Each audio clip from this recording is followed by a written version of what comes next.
This is the UX Ladder, Conversations Beyond Pixels, a deep dive into product cultures, inclusion, and the untold stories that shape experiences and trends.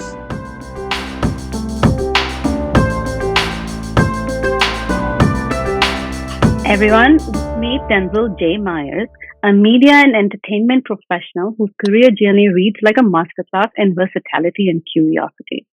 Denzil, you've been on all sides of the media and entertainment industry, from early days temping for Washington, D.C. K Street consulting companies to working in a video store back when those were new. And along the way, I've learned that you've interviewed about everything and everyone from skilled workers to the refrigerators people are buying to workspaces to financial tech. And something I've really respected about following your journey through the years is that through all of these experiences, you've really mastered the art of research and more importantly, listening. Skills that obviously fuel your work and your strategy in qualitative research. And I do know, we've often talked about you work for and have worked for many famous ad agencies and global brands. And every time I talk to you, the list just keeps growing. Your expertise, though, I feel lies in the way people act. So if I were to put a professional term to it, consumer behavior, and the heart of that to me is storytelling. You always seem to find the sweet spot that supports creativity and innovation. Like, what are you doing? What fuels you? You're really good at pulling that out of people. So, in fact, when I started this podcast, and a little later I'll talk to you about sort of why I even started this thing. This podcast, though, the focus of it is on user experience. And I really wanted my last interview of this year to be with you because it felt like such a natural fit for someone like you who's worked at every angle of the field of user experience, even before UX was officially a term. And yes. But all of that said, one of my favorite anecdotes about you is that you've been to clown school. So Denzil, I want to start there if you're willing. Can you talk a little bit about describing that experience? And do you feel that clown school naturally set you up for the work that you do in acting and writing and qualitative research, especially? Yeah. The first thing I would say probably about clown school is that when you tell people that you go, everybody says, wow, that must be so much fun. And it is fun, but it's also really hard. It's brutal. And what is brutal about it is that clowns are not competent creatures, right? Clowns fail. That's what they do. Right. They are incompetent. They are enthusiastic, and they're indestructible. So that combination of incompetent, enthusiastic, and indestructible is partly why I think people are afraid of clowns. I mean, they bring everyone down to their level. They bring everyone down with them, but they never seem to get hurt. They just keep going. So the work of being in clown school is to not be competent, is to let yourself fail, let yourself look stupid or vain or clumsy. And in most of life, we don't let ourselves look bad. So to let yourself look bad and then really exaggerate and celebrate that space where you're doing all the wrong stuff is challenging. It's very hard. Yeah, because I feel like every day, and I've talked to a lot of people about, especially this idea of imposter syndrome. I don't want to look bad. I'm worried about how people will perceive me. Will I look stupid? I didn't realize the depth of that. Something that I've always thought about, and I think you and I talked about this at some point, but I'd love for you to share a little bit about every clown seems to have a persona, right? I'm this type of clown or that type of clown. How do you develop a persona and how do you really go into that? Well, let's see. I think in my study, my personal study, my teacher has a process where we come in and we walk around the room and someone else is watching us walk. And then that person imitates our walk and we start to see in our body posture and how we move our legs and arms, things that are not neutral. And there's that Leonardo da Vinci Vitruvian Man thing where everything is completely symmetrical. No one is like that. No actual person. So we all have things that make us non-neutral. And if you take some non-neutral thing and start to exaggerate it, then you have a clown body and a clown persona. The first time I went through this process with my teacher, so you're not really inventing something, you're just exaggerating things that you observe or that are observed in yourself. So the first time I went through the process, my clown, what came out for me was a clown that thought he was smarter and prettier than all the other clowns. And Hmm. immediately I recognized that this was indeed me. And I didn't like that part of me. I didn't want to be a person who thinks I'm smarter and prettier than everyone else. So when I saw this flaw, I was embarrassed. And it was really hard for me to exaggerate it and to be this creature that, everybody wanted me to be. And so I really struggled. I did not like my clown. Like I said, it was an exaggerated version of, the Huh. worst parts of me. And I was not really ready for that. I was not ready to see it. Yeah. Yeah, yeah. This business about failure, getting things wrong, is a very deep study. And I didn't go to clown school originally saying, "Hey, I want to be a clown and work in the circus." Um, I went to clown school as an extension of my work in improvisation, which is around this issue of what if you're not trying to get the answer right? What else opens up? Um, Hmm. I had sent you this quotation that I'm interested, or what inspires me is the greatest number of possible correct answers. So a lot of Okay. times we look for the one right answer. Um, but I think that's limiting because it will give you the right answer to the one question that you've asked. But, a lot of times in our work, we don't even know the full set of questions that are going to be relevant. And so we have to Right. be willing to go to a place where new questions have been raised by our respondents that we didn't even consider. So, uh, it's a little bit cheeky, but I say I can be more useful being interesting than being right. And so I love that. this is an expression of my willingness to get things wrong. I'm not trying to specifically give you the wrong answer, but I'm willing to say things that may be right, may be wrong if it advances the conversation. A lot of the time what we're working on is in development. And there's designers that need to understand, well, where are we going with Yeah. this? And so, yeah, by being provocative and not worrying about getting some things wrong, we may stimulate their thinking and their creativity. And that's definitely part of the Hmm. job.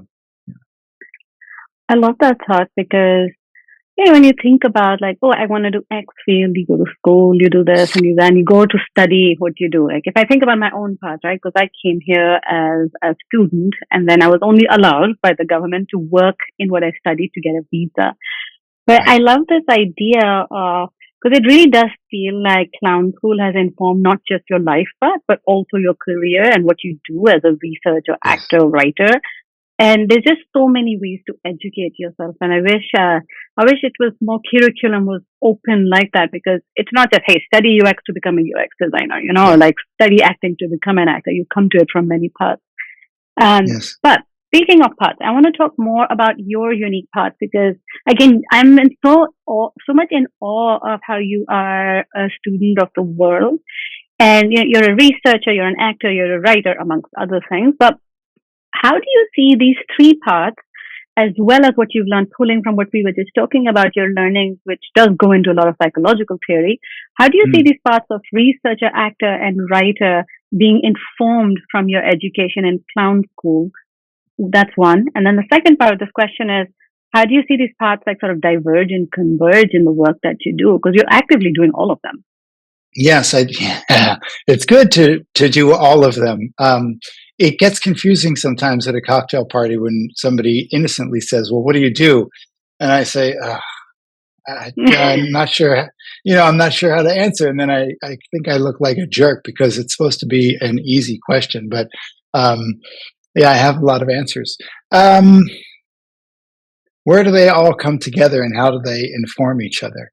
Um, I think that from an early time, I have been interested in how people come together and how we connect and how we make things and make meaning of our lives. Hmm. Um, when we are working in a UX environment, we very clearly see that the thing we're testing is a tool, right? Some user is trying to complete a task or start a loan or something, and so we're checking how do they use this tool. Um, I kind of think the same is true for advertising, and the same is true for stories, right? Stories are ways that we learn about the world and where we decide what our values are, and we root for the good guy and we say, oh, that bad guy is terrible. Um, so there is a lot of like tool making that is meaning making that happens in our lives all the time. So I think at that level, they're kind of the same. Um, the other thing is, I guess what interests me, I'm always interested in where people start to come alive. I call it, I follow the heat. Hmm. And, you know, a lot of times, sometimes we ask people direct questions and they answer, and it's kind of flat, and we have information, and that seems useful. But it's a different experience when a respondent sees something and they get excited about it. And then we say, Yeah. okay, what's happening here? And I have found that in all of my different kinds of pursuits, that this place where people start to become emotionally engaged, where they light up, is the place that I want to be. Uh, I have Huh. one famous story that I really love. Some years ago in San Francisco, I had a friend who was working at a genomics science company, and I know nothing about genomics. I didn't even take chemistry in high school because it made Yeah. the smart kids cry, and they said it's an elective, and I said I'm not taking it. I'm not going to be a chemist. I'm going to do something else. So I was getting a beer, and some guy comes up, and he's one of these genomic scientists, and I say, hey, what do you know? We start to talk, and I say, well, what are you working on? And he starts to tell me whatever it is that his genomics thing is. And I don't know, I asked a handful of follow up questions. And after about 10 minutes, he said, wow, you really know this stuff, don't you? And I had Huh. I had no clue really what he was talking about on a science level. But Yeah.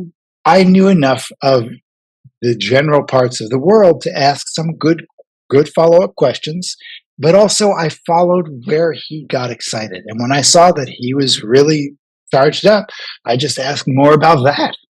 I said, oh, so you guys must be really excited. I mean, is this the first time anyone's done this, or is it? And he said, oh no, this is the first time. Like, he really got into it, and so he Yeah. thought that I knew a lot about it and I knew nothing. Nice. And that was because I tapped into his emotion and what was important for him. Um, Yeah. and that's one of my favorite stories in our field about, yeah, following the heat. And you can probably tell, right, when people start to light Yeah. up. It's the designers or the creative people also. When you give them information that works for them or stimulates them, they start to respond. And I think a Yeah. lot of times that's our job, is to either pass that on or find it and help to transfer that kind of excitement. Yeah. Yeah. 100%. It's like finding those sort of light bulb moments and bringing people along. And I think it's also just so much linked to, what we were talking about a little bit earlier about the art of listening, and sort of following people's visual and physical cues. Because I do think listening to listening to somebody's physical self is as important as being, you know what I mean? Like when they say be present, it's like you're not only hearing somebody, but you're also watching how they react, how they're moving, how they're getting animated. So yeah, I completely feel that. Okay, I'm going to put a pin in that for just 1 second because I do have more Yes. questions about research, no Okay. shocker. But Okay. I want to ask about the other stuff we do for a second because in 2020, and I follow your shorts and see your stuff on LinkedIn and all. And so in Okay. 2020, I remember you did a short titled PSA, self-driving cars. And in the world that we live in today with self-driving cars everywhere. I mean, if you've been to San Francisco recently, Waymos are like everywhere. And I think the Yes. Amazon equivalent is being tested in other cities as well. But also, given the not very great election and the space that we find ourselves in again, I feel like we need a sequel because of where we Okay. are. Can you talk a little bit about the inspiration for that piece in 2020 and what you might do for a part two? Because I don't know, man, I feel Mm, like we need a sequel. mm. Well, I think like all the best stories come from your life in some way. And Hmm. that it was true. I was thinking about the self-driving car and I thought, wow, it's going to be really boring to sit in a self-driving car. I mean, it's going to be like being in an airplane. You're just there and there's really nothing to do. And yeah, and I started saying, yeah, I actually enjoy driving. I mean, it's kind of fun. And so from that, then you get to exaggerate, right? That character in the very beginning says, when I drive, I want to drive. I want to speed. I want to yell at other drivers and I want to honk my horn unnecessarily. That's what I love about driving. So that's that's the headline, right? I mean, yeah, I was like, this is going to be boring. I like to drive, and so I created this character that, yeah, all the worst parts of driving is what he loves and enjoys, and he also wants his freedom. Mm-hmm. Yeah, he says, look, I don't want to be driven around. I'm going to have to drive myself. I want to have control of my own destiny. And yeah, he does seem like a kind of uh, gun nut. I made it. I made the car issue like somebody might talk about a gun issue. Mm-hmm. Um, anyway, that was super fun. Um, yeah, that was really fun. And let's see. I don't know what we have to. Yeah, I have to think about a sequel to that. I mean, do you have thoughts about other technology that is starting to take over? That I mean, everyone and anyone who will listen will even talk to a donor about AI. So that's one. Like artificial intelligence with everything, not just self-driving cars, and that's I think very top of mind for everyone. But it's also yes, just about recently with I was just reading some research about how people feel about AI, and then there's all the stuff about data privacy. Um, and because most folks read, and I'm not calling anyone out, just like sort of observing that most folks read headlines and they go off of that and all that, right? But when you dig into these things, the thing is, people have been using AI for years, right? It's machine learning; it's been there forever. But much like sure, everyone, much like everything, there's distrust, and also because of all of the multiple things that have happened in the very recent past, there's concerns about privacy, rightfully so, and all of that. But what's interesting to me is how people continue to put out their personal information while also buying into the headlines, and rightfully so again, about their privacy. So it's like very en vogue to be conscious of your data and privacy, but still we have people putting everything and anything into ChatGPT, in social media without realizing it's out there. You're never getting it back. That's not personal yes, information anymore. Um, yes, so I think that, along with the continued awful news we keep hearing about all the czars that are being nominated to be heads of cabinets for this next 4 years, which whatever's up there in the heavens should help us. I feel like there's something yeah, over there. But I don't know. This is yes, me moving into my daily rant. yes. Your daily rant. Um, yeah, I think comedy is about things that bother you. Again, clowns. If I say Hmm. that clowns fail, a stand-up comedian generally gets on stage and talks about things that bug them, right? Uh, which they talk about their kids or their spouse or the people at the office, or Right. like, oh, this is what's bothering me today. And yeah, so that's what that piece is. It's a guy who's struggling with to make sense with of a part of modern life that he doesn't quite understand, and doesn't like how it's starting to change things for him. um, Yeah. Sometimes I'm just amazed. I mean, we're used to a little bit like how things are changing for us right now. But if you think Yeah. about where things were when your parents were born, or what the state of things were when you were born, um, things have changed a lot. Uh, 100%. Yeah, I might be dating myself a little bit, but early in my career, I worked for a cellular telephone company, Hmm. and this was pre iPhone, and we had a bunch of regular people, and we showed them this cellular phone, which was pretty big, and we showed them an ad, and the ad was like a kind of young white man in a suit in the Grand Canyon with a phone. And, he said, "Hey, would you be interested in a cellular phone?" And pretty much people said no. Like, why would I need it? Maybe if I was in the car and I needed to let my family know that I was safe or I was going to be late or I had a flat tire and I needed some help. But aside from that, I don't really see why I would want a cellular phone. Now, we know that a few years later, a thing came out that everybody needed to have, and that, the market, Yes. Apple, and then other all phones, Razor, the Moto Razor, that like blew up. Um, I do think it's interesting. Like, people can't always tell us, respondents can't always tell us how the world should be, right? They think that Yeah. people are much better at responding to something that exists, and they're not always so good at creating things that don't exist, which is great for us. I mean, that's why we have designers and people, inventors who have the vision, who create a thing. Um, but yeah, Yeah. there's a limit to what people can know and tell us back when we ask questions. Yeah. You know what I especially love about that? Because what I especially love about that is just the analogy you just made, drawing from someone who loves their guns and all of that. It just obviously politics on my mind. But given where we are, just like not wanting to change and to go back to the glory days is exactly that. It's this fear of change, and people don't necessarily know what they want till they have it or till it's been forced on them, or till they sort of say like, oh, yeah, that makes sense. Okay, I want that too. So yeah, I just love how you pull all of these things together. Now, you talked about dating yourself, which is great, right? Because like I remember when the first iPhone came out, I was in college. Like it Yeah. was it Yeah. wasn't that long ago, frankly, in the Right. grand scheme of things. So I want to step back several steps. How did you start with research? Because when I was doing my Denzil sleuthing, Yes. your high school inspiration, you were running a paper and then you were in a radio station and you co-founded different things that are related to media. How did you start with research and then how did you continue the path with tech?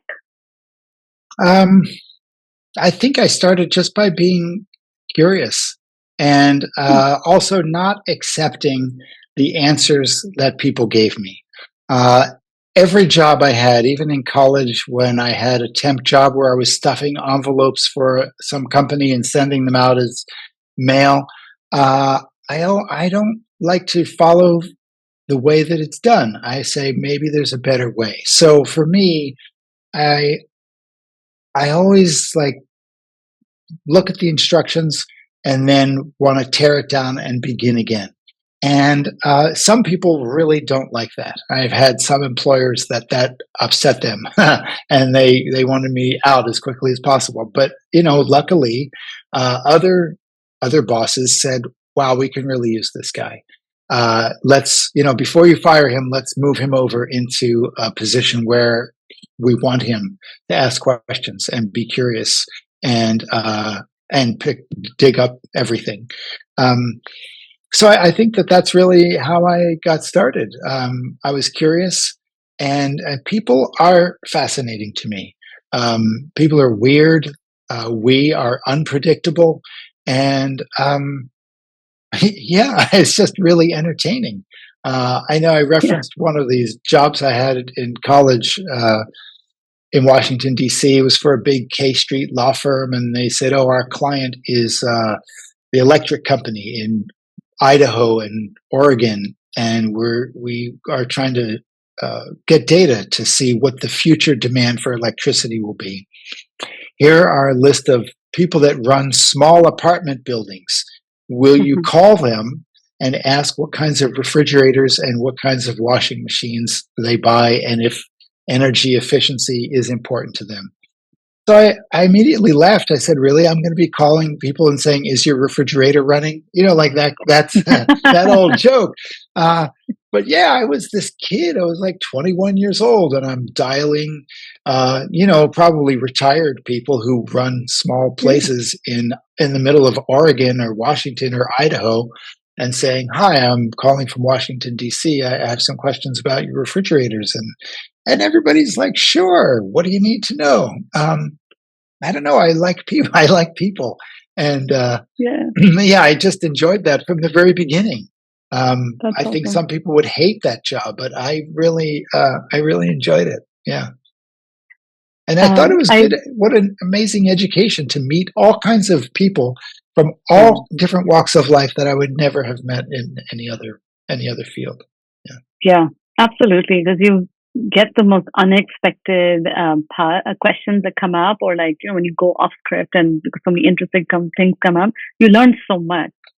yeah, I'm going to ask you a very tactical question. You've yes, chosen to pursue a freelance path, not just for research, but also as an actor and writer, which I know is an intentional decision. And I have a lot of people in my community, I know otherwise also. It's not exactly the easiest path because you're running your own business, right? You're your own startup. Can you share what led you to embrace freelancing and what you've learned from navigating this journey for so long? mhm. Um, yeah. Well, at a practical level, I started to do it because I had a job and it was really not a good fit for me. And at the end of my first year, everyone was agreed that I should go. And so I Hmm. went. I left, in that moment, I just couldn't find another full time job right away, and so I needed to keep paying my rent. Um, and one thing that I learned in my early research experience was to just pick up the phone. Um, and so early when was dialing for research, became confident to pick up the phone. And so uh, I know it's one of the hardest things to do, but I have found that the vast majority of the time, if you want to meet someone and you pick up the phone and call them and say, "Hey, I read that article that you wrote that was in this publication," or "I saw this thing that you posted. I have some additional questions. Can we chat?"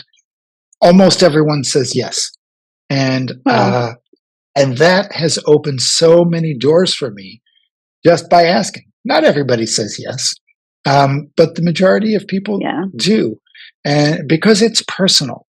Um, and there's a real gap that that gets a bridge that gets built when it becomes that personal. Um, yeah, is a little bit of a tangent, but as we talk about technology and stuff, and I mean, one of the things I've learned in my work is that we look at certain other people, and we think they're completely different than us, their yeah, lifestyle and what they care about and how things are for them. But I've found that if you can just actually talk to them one on one, you can find a lot of things that you share. And in today's world, we have an unprecedented ability to see other people who are far away that we don't understand. I mean, yeah, unprecedented in the history of the world. You can now look at somebody in any part of the world and see how weird they are and how different they are. And you can imagine that they are not like you at all. But if you could talk to them at dinner or having a beer, you would find things in common. And I love that. Um, so that's part of my advice about being a freelancer is, yeah, I did this in San Francisco. I did it in New York. When I moved to LA, I just found 10 people that I needed to call and say, "Hi, I'm new in town. I would like to come and introduce myself, bring you a coffee. Like, how's Tuesday?" And almost everybody says yes. So that would so be you, one. Yeah. yeah. So you do it in your personal life as well, like just as a person to get to know a space apart from work. I love that. Yeah. um, I think I had to do it. I was desperate, in my early Mm, days. even in the early days, send a letter. I mean, you send a letter to a big company saying, "Hey, I'm really interested in the work you guys are doing. I just graduated college." Yeah. Nobody's reading it, let alone going to answer you. And I don't think that's gotten any easier. So, yeah, Yeah. even now, an email, you can send a personal email. I mean, okay, maybe, but I get a lot of those from people I don't know.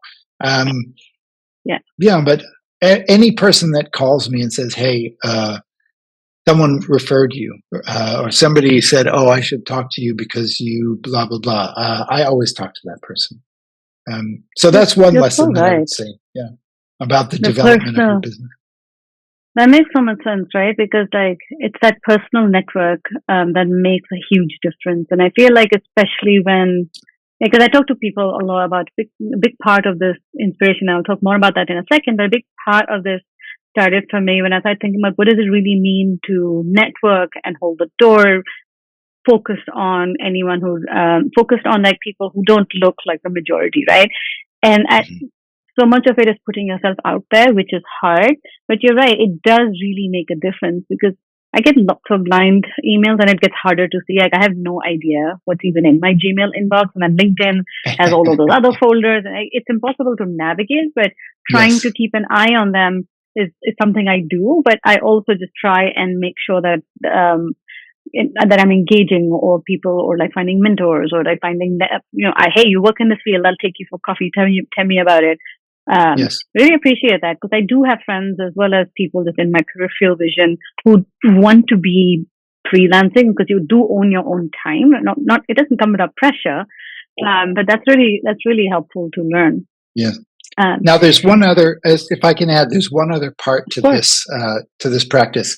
Um, I read a book by an acting teacher one time that really changed Hmm, things for me.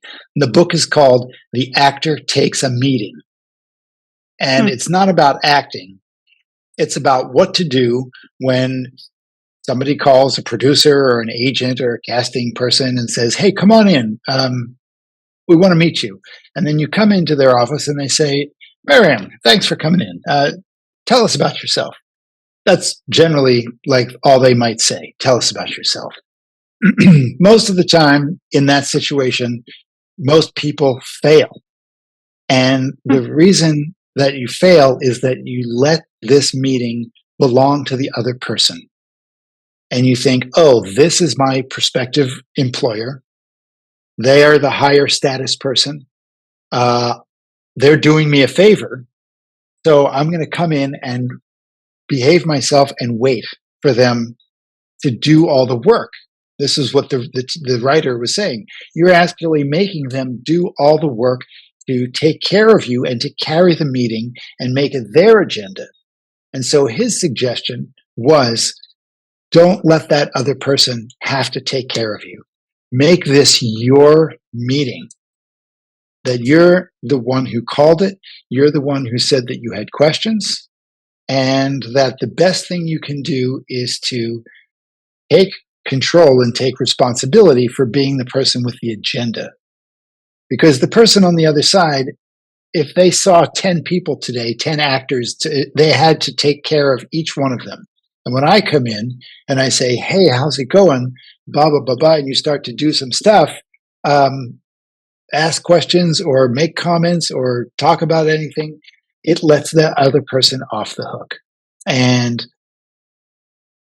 when I read this book, it pushed all of my buttons because it showed me how kind of emotionally dependent I was being when I would walk in for one of these meetings, right?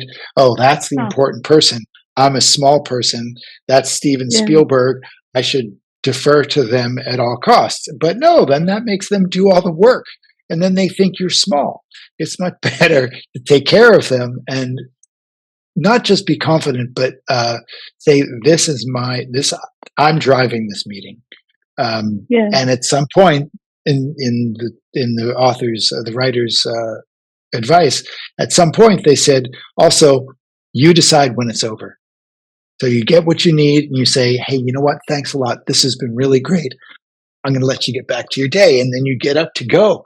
And half the time people are like, wait, don't go home. Wait, sit back down for a minute, because no one ever does that. Everyone stays too long, and then you have to kick them Right. out of your office.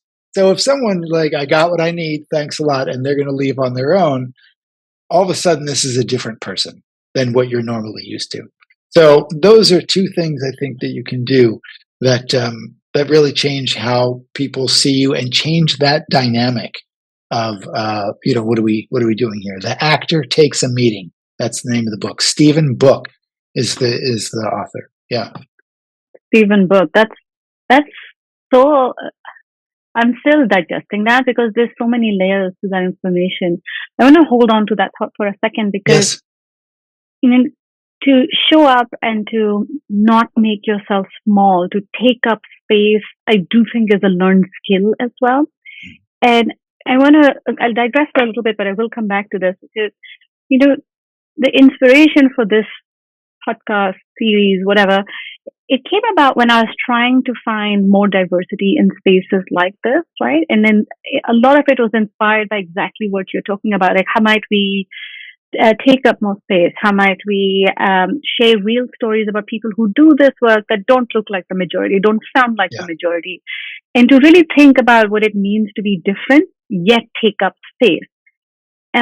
You are somebody who's worked in, based on your experiences, you worked across companies and agencies. I mean, you and I met when we were doing fintech work together. Yes. Currently, one of your largest clients is Soho House, and very different industries, large and small brands.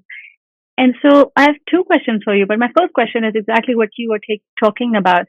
What are your thoughts on taking up space in these different industries, and when you don't look like someone might expect the majority, right? Like you show up and they're like, oh, you don't look like anything like what I thought about, right? Or like your name doesn't match your face, or whatever it might be.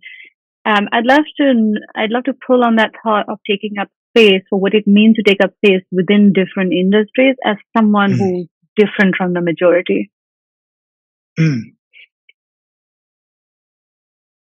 Well, my direct, I guess my direct experience with this is that my name is Denzil and I'm not black. And I know for a fact that surprises people. Like they hear my name and then they meet me and they say, oh, I can just see it, their whole posture. And even I've done some stand-up comedy, and sometimes I get on stage and I say, yes, my name is Denzil. I know what you're thinking. He doesn't look black. And people always laugh because that's, of course, exactly what they're thinking.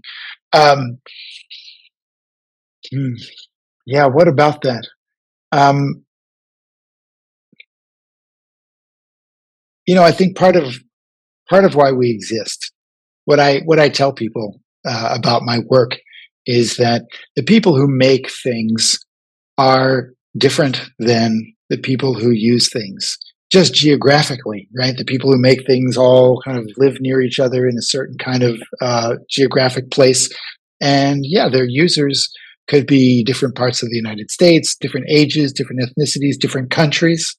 And so I think right off the bat, I think that our job is to bring to our clients something that they don't intuitively know, that is outside of their lived experience.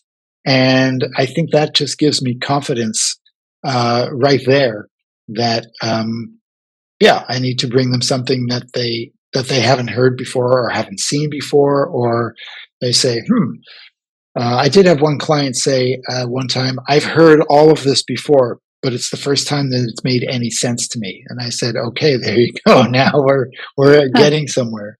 But in your notes, you said that you were interested in this topic of diversity and inclusion, and I did think, like, well, what do I think is important about that?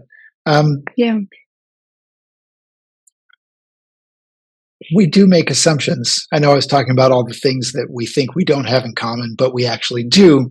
It sometimes works the other way, that we believe that everyone kind of sees the same thing that we do, because I've learned this and you probably learned this too, but maybe not. And what I think you get from having any kind of diverse workforce is people who bring different lived experiences, different perspectives to the table, that Yeah. are valuable to the team. I mean, the learning part and the smarts part, um, I think, is actually easier to share and to get in different places, and you have experience in a certain category or you don't. All that is obtainable. Um, but your kind of cultural framework can be really different. And I do believe that that adds to our sensitivity. Yeah. Um, yeah, and I think that, if I don't even look like or seem like I'm the same person as the respondents, I've used that a lot to say, I'm new at this. You teach me how this goes, or I'm not from around here. Tell me how things are in Kansas City or Hmm. Mumbai. I mean, if I work in a different country, I mean, I'm not even from that country. Like, look, I really don't know. Yeah. And so, um, yeah, people will be happy to help you. And then you can ask the dumbest questions. You're like, I know this is a dumb question, but tell me about this because I don't really get it. And they're like, Yeah. oh man, okay. So I think you can really use it to your advantage to be a person who seems like they don't fit in. Um, Hmm. you could play dumb. Yeah. And as soon as people Yeah. recognize that you're actually listening to them, they Hmm. love it. They love it and they Yeah. crack right open. Yeah. The transference of power is such an interesting thing to think about, right? Like when you make people feel empowered, they then Yes. open up. But speaking of spaces, now you've worked within, like, obviously as a freelancer, but you've been in these offices and these agencies and all of that, and you've also been in a diversity of fields, like we were talking about. Yeah. So in these different industries, how have you seen diversity evolve over the years in terms of who makes up the office as well as who they're interested in researching and talking to? Yeah, has it evolved? Where was it and where is it now? I just few thoughts over there, but we love sort of your Yeah. response on that. I think things have evolved, and I think that they've evolved because of generational shift and generational change. And yeah, I think that well, in a lot of our offices, advertising, marketing, the workforce is pretty young. And what management people look like is kind of different than what the younger people look like. And you think, oh, this is good. But then when you go out into the field, you see this incredible diversity of people that are out there. And so, I mean, I think that more than a principle of diversity is a recognition that the next generation that comes up is different. They're different in so many ways. And I think it is hard sometimes for management to understand or to trust that these young people who, just like may have weird color hair or piercings, or you're like, okay, but yeah, they're really they're really smart and they totally understand what's happening. They understand their people. So I think that that's what has driven the diversity over the past 20 something years of my career. Um, Yeah, yeah, as companies recognizing that, uh, yeah, these people, they are different than what management thinks they are, and it's to yeah, their credit that they've let things be representative of the younger generations as they come up, who they actually are. Yeah, boomers and millennials are really different, and Gen Z people, we talk about how different they are all the time. And there are some challenges in how different generations communicate with each other, sure. right? They value different kinds of things, and so they communicate differently. Um, yeah, all that is good. I think that helps us grow. I know Yeah. it creates friction, but I also think that it challenges us. Anytime you want to challenge what you think you know, to me, that is a positive situation. Yeah.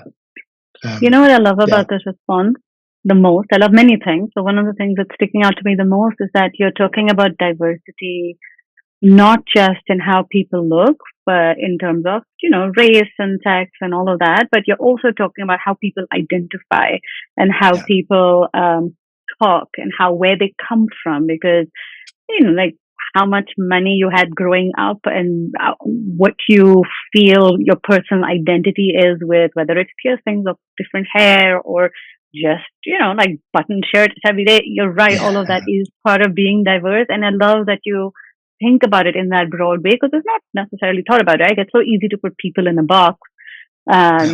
and just stick to that. But speaking of personal identity, if you're willing, Mm. I want to talk a little bit about you. Um, how do you identify personally? Like, if someone were to say, "Hey, Denzel, what's your personal identity?" What would you say? Hmm. Well, I'm not sure how to answer that question at this moment, and I've thought about it a lot, a lot. Um, Mm-hmm. Part of my personal part of my history is that my dad is from India and my mother is Italian, and so right off the bat, I am ethnically ambiguous in a way that people don't really know what is happening. Many times in my life, people have come up to me, strangers, and they said, "What are you?" It was kind of rude, but I Yeah, you mean, think? yeah, but and they don't mean to be rude. They just look and they can't put me in a box. And so then Huh. they just come up and say, "Hey," and so now that my name is Denzel, that's kind of made it even more confusing for people. Um, at the same time, um, I think in the past couple of years, I have just unchecked the straight box. I've lived as a straight Yeah. this guy most of my life. In the past couple of years, I decided to uncheck that box, and it's been it's been interesting just to uncheck that box. But because then I start writing jokes about what's happening, and I decided that if you go through the LGBTQIAAP, which is what it was before they just said plus, it was like this set of letters. One of the Q's is for queer, and the other Q is for questioning. And then all of Hmm. a sudden, I said, "Oh man, I'm questioning. I've been questioning for like my whole life, and I was so confused. I didn't even know that I was questioning. That's how questioning. That's how questioning I am." Um, if I do stand up comedy, I'm like, where am I questioning people at? And nobody raises their hand. Nobody wants to be questioning. Everybody is really like intent about how you identify and Yeah. picking a thing. Uh, Everything that I've said so far is about uh, me breaking down the things that I know. And Hmm. so when it comes to my personal identity and who I think I am and what I think I know about myself, I enjoy putting that up for grabs so that it can change and I can start to become somebody new, somebody that I never imagined. I really like who I Yeah. am, but I'm also on this personal journey of continuing to grow and develop and change. And to do Yeah. that, I have to let go of some of the things I thought I knew about who I am and how I identify. So I'm not that interested in it's not important to me to identify as a particular thing. It's actually more important to Yeah. me to uncheck boxes so that I can then, yeah, wind up in some place that I don't imagine. They used to have that kind of cliche interview for a job question, like, where do you see yourself in 5 years? And at some point, I realized that the answer for me was someplace I can't imagine today. Like, why would I want to be 5 years from now, someplace I can envision today? That's too small. I fucked up. I Yeah. messed up. So, I mean, again, this is me being cheeky, but I have a destructive element within me that is willing to put all these things up for grabs. Um, Yeah. and that's entertaining to me. And I think that's my personal growth journey is, Yeah. is not to identify so much and to discover, right? That's the other thing. If Yeah. you're not sure about something, you're open and you're in discovery mode. So I like to be always in discovery mode. I love that because I feel like it, so when you were talking about how it was almost normal for people to try and put you in a box and say, well, what are you? It feels like that really set you down this path to being like, well, fuck you. I'm not anything. I'm many things. Do you feel like that recognition of that moment was really pivotal in going down this discovery path and saying, hey, I'm many things and I will continue to change and become other things because, as humans, we are organic beings and to grow it's a journey, right? You don't just stop in one Yeah, place.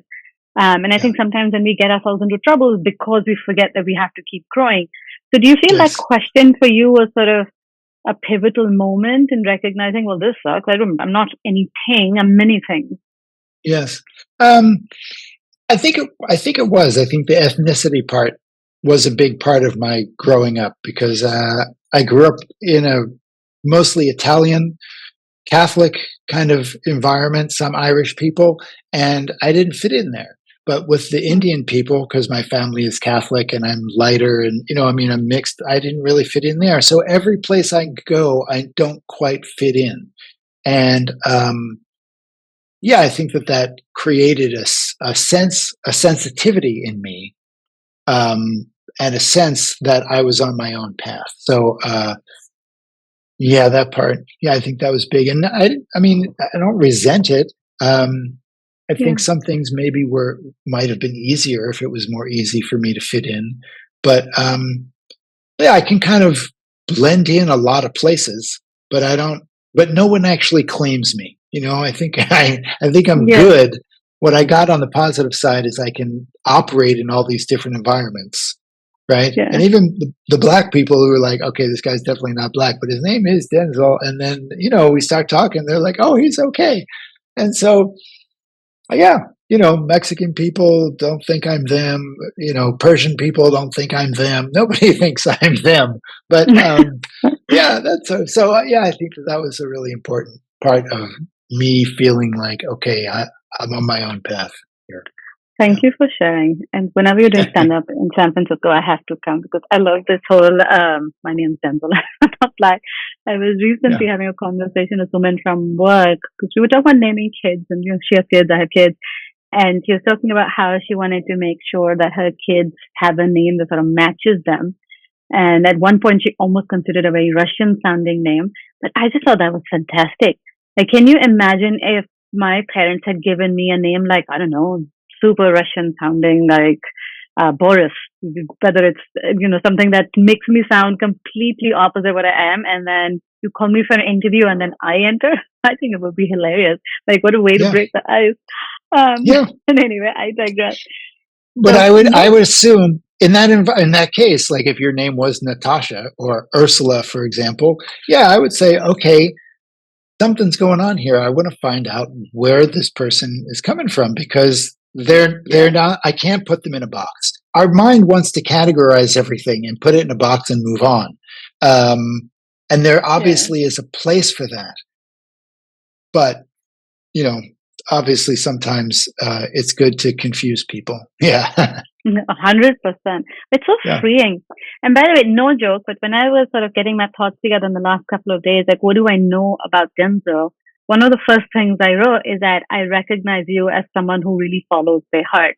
And I feel like Mm, most of this conversation in the last 45 minutes has been about you following your heart. Um, so I promise we're coming to the end. Thank you for bearing with all of the questions, but this was so fun. this In is the fun. spirit of following your heart, what is advice that you would give to people who are on an identity journey, and especially for people who identify as something else, whatever that something else might be? Mm, wow, that's an interesting question on their identity journey. Um, I guess the advice I would have is to uh, take your time. Right? I mean, if you say it's a journey, then it suggests that something is in progress and in transition. And yeah, I mean, the benefit of identifying as something is that you get a community, right? And you can say, "Oh, right, I'm part of this group, and these are the things that we have in common, and that makes me feel like I have a place," and that's great. Um, yeah, just take your time and yeah, following your heart. Yeah, yeah. Let's see. The identity journey. It's such a, it seems like it's new, 10 years ago, we didn't have a lot of conversation in the mainstream world about people who are on their identity journey, right? Yeah. Um, Well, I think it was people it were also wasn't permission, right? Like depending on where you come from in the world, you also didn't necessarily have the space or permission to talk about right, it. And if you did, then you were frankly delinquent. That you're too self-obsessed or you're not doing. But it's so important to figure out what you want, and that's when you think about the choices that you make, because all of that, it's not just about identifying as a certain gender. It's also about identifying what you want in life and what's important and your values and whether you want to even be in a box or not. It's about all of those things, right? yeah, yeah, yeah. That's why I'm having a hard time what to say because Yeah. my compass is so internal, and Yeah. yeah. And so when I say take your time, I guess that also includes allow time for experimentation. Um, when I was making notes, well, it's not the first time I thought like I do feel like I have been on a personal research project, my whole adult life. And the topic is what I mentioned, like what lights us up and when people really start to come alive. And maybe in a different path, I would have been a philosopher. Instead, I have had big companies like fund my research, my own research into people and humanity and how we Yeah. find each other and how we connect and how the marketplace makes connections. Um, so yeah, be open. That would be my advice for people on their journey. Be open and be willing to be surprised. That is the key to doing research. And maybe that's the closes the loop. It's not just finding an Yeah. answer, but being surprised by answers that you do find is the way to keep the learning curve steep. So yeah, be willing to be surprised, especially by yourself, by the things you feel and the things you think. Do I have time to say one more thing? 100%. Yeah, okay. You know how we have peripheral vision, right? You're looking Mm-hmm. here, but then there are things that are moving here and you see them. Maybe you're paying attention, maybe you're not paying attention to the stuff, but so in that same way, I believe we have peripheral consciousness. And that aside from what our conscious mind is thinking, because we want it to think, there are other channels of information that are out at the edges of our consciousness, signals, things that we value, memories, daydreams, all kinds of stuff. And I would say push a little of your awareness to the periphery of your consciousness. When you have a good idea, a lot of people have good ideas. A lot of times when we get a good idea, it may seem a little crazy, you just push it away. To me, the people who are the most successful, when they notice a crazy idea, they're willing to bring it more into their field and say, "Whoa, that was weird. Why am I thinking that?" And to bring it in and to start to play with it and examine it. So this to me is a a big choice to make, whether that stuff that's at the periphery, you push it away because you don't understand it, or whether you bring it in because you don't understand it. And so, yeah, my advice for their lifelong research, personal research project and our work is to be open, right? Sometimes it's gesture, like you were mentioning gestures that people, those are things that Yeah. are out at the edges of our consciousness. And it's easy to let them go or ignore them or, focus on the things that we believe we know are important. So yeah, be open, be willing to be surprised. Thank you for that. Thank you, Denzil. And I feel like on a last note, it all comes back so beautifully to what you said in the start about what inspires you, which is exploring the greatest number of possible right answers. Just being Yes. open and being patient to do just that. I think it comes together so well. Appreciate Yeah. all your time and all of your advice. Thank you so much. My pleasure. This has been fun. I know the time is just zoomed by. So are we going to do it again next week? No, I'm teasing.